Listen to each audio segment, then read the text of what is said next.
Welcome back to the 9 innings report.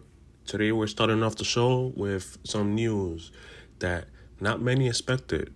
To be honest, not even I expected. The Brewers have signed Jose Quintana to a 1 year, $4.25 million contract.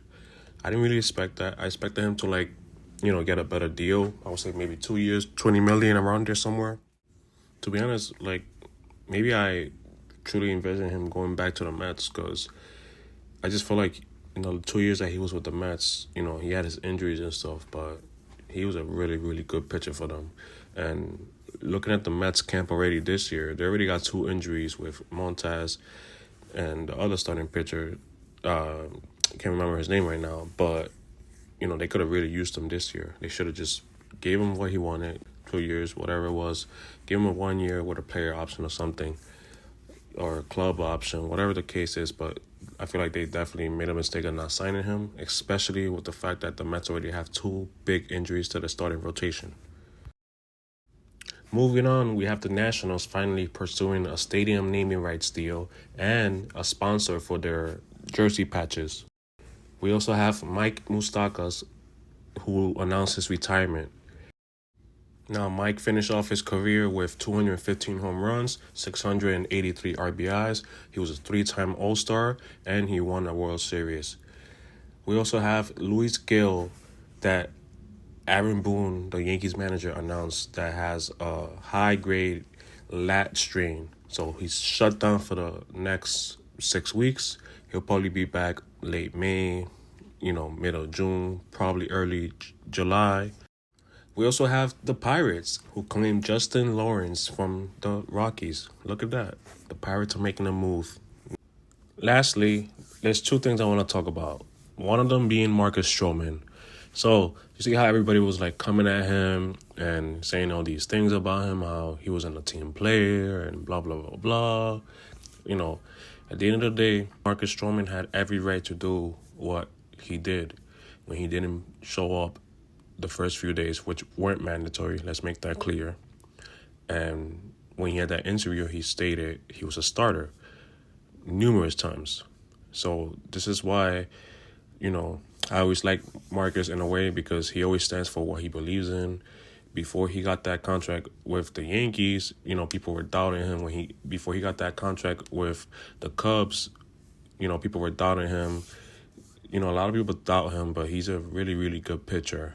He has his days here and there, but he's a really, really good pitcher. And, all his teammates from the Yankees have said good things about him. So I like the fact that he stood his ground, he's put his foot down, and he made it clear that he was a starter. And look, now that the Yankees have an injury to their starting rotation, now he's the fifth starter, because the Yankees will not be having Luis all the way to July, end of June. The point being is, I feel like Yankee fans need to stop worrying about Marcus and start worrying about the damn infield. What's going to happen with third base? What's going to happen with first base? The Yankees haven't had a good first baseman since Mark Teixeira. You can't trust DJ. Is he going to give you a full season? Is he going to be injured? Is he going to be batting good? Yankees have him for what? Another 2 years? One more year? Whatever the case is. Yankees have some big, big issues at first and third base. Marcus Stroman is not an issue, or should I say that much of a big issue. Luis went down. Stroman stepped in. Now we have a fifth starter. That's the point of signing Stroman. He's a team player. Personally, I feel like if the Yankees were really that concerned about the pitching, they would have signed Jose Quintana. They would have signed a whole bunch of other pitchers that got signed for 1 year deals. I really don't feel like the Yankees, felt like their rotation was that bad.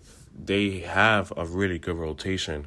And just because Luis is injured doesn't mean that he's going to be gone the whole year. He will be back, and before you know it, he's going to come back at the perfect moment. They're in a playoff run, or they're chasing the East. Whatever the case is, he's going to come back at a perfect moment, and that's the whole beauty of the Yankee team. They have, depth in that rotation, as much as people want to say they don't really have. But the fact that, one of their top guys who just won the Rookie of the Year went down, and they already have a replacement for Stroman, that tells a lot. So, as I said, they need to stop worrying about Marcus, and then he start. I don't know how many times I'm gonna say it, worrying about that infield. And the other thing I want to talk about is what is going on with Jose Iglesias. Not only have the Mets not signed him, this was somebody that made a whole song. The fans were all over him. The fans loved him. Supposedly all his teammates loved him in the Mets. What is going on with him? He's still unsigned. This guy bats really good. He's batting 300, lifetime hitter. His average is really good. What is going on with him? The issue is that not only have the Mets not signed him, but 29 other teams have not signed him. So clearly there's something going on because 30 teams are not signing you.